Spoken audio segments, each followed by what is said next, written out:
Thiruvananthapuram Thiruvallam MG college of എഞ്ചിനീയറിംഗിലെ വിദ്യാർത്ഥി ആത്മഹത്യ ചെയ്തത് റാഗിങ്ങിൽ മനം നൊന്തെന്ന് പരാതി.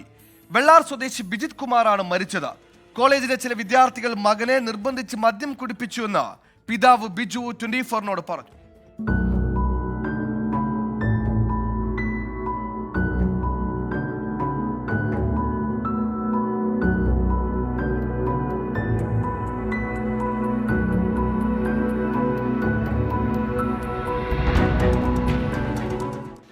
കഴിഞ്ഞ വെള്ളിയാഴ്ച വൈകിട്ടാണ് വെള്ളാറിലെ വീട്ടിൽ 19-കാരനായ ബിജിത്തിനെ തൂങ്ങി മരിച്ച നിലയിൽ കണ്ടെത്തിയത്. തിരുവല്ലം MG കോളേജ് ഓഫ് എഞ്ചിനീയറിംഗിൽ 1-ാം വർഷ പോളിടെക്നിക് വിദ്യാർത്ഥിയായിരുന്നു. മകന് സുഖമില്ല എന്ന് പറഞ്ഞ് കോളേജ് പ്രിൻസിപ്പൽ അച്ഛൻ ബിജുവിനെ വിളിച്ചിരുന്നു. കോളേജിലെത്തിയപ്പോൾ മദ്യപിച്ച് അവശനായ മകനെയാണ് കണ്ടതെന്ന് ബിജു പറയുന്നു. മറ്റു ചില വിദ്യാർത്ഥികൾ ചേർന്നാണ് മദ്യം കുടിപ്പിച്ചതെന്ന് പ്രിൻസിപ്പൽ തന്നോട് പറഞ്ഞെന്ന് ബിജു.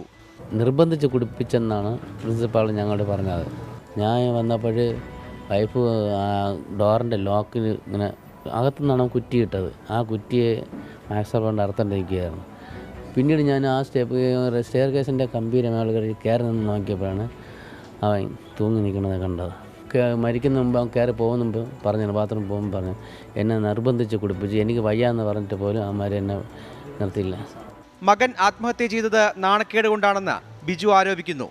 തിരുവല്ലം പോലീസിന് നൽകിയ പരാതിയിൽ കേസെടുത്തിട്ടുണ്ടെങ്കിലും FIR-ൽ റാഗിംഗ് പരാമർശമില്ല. വിശദമായ അന്വേഷണം വേണമെന്നാണ് കുടുംബത്തിന്റെ ആവശ്യം. 24 തിരുവനന്തപുരം.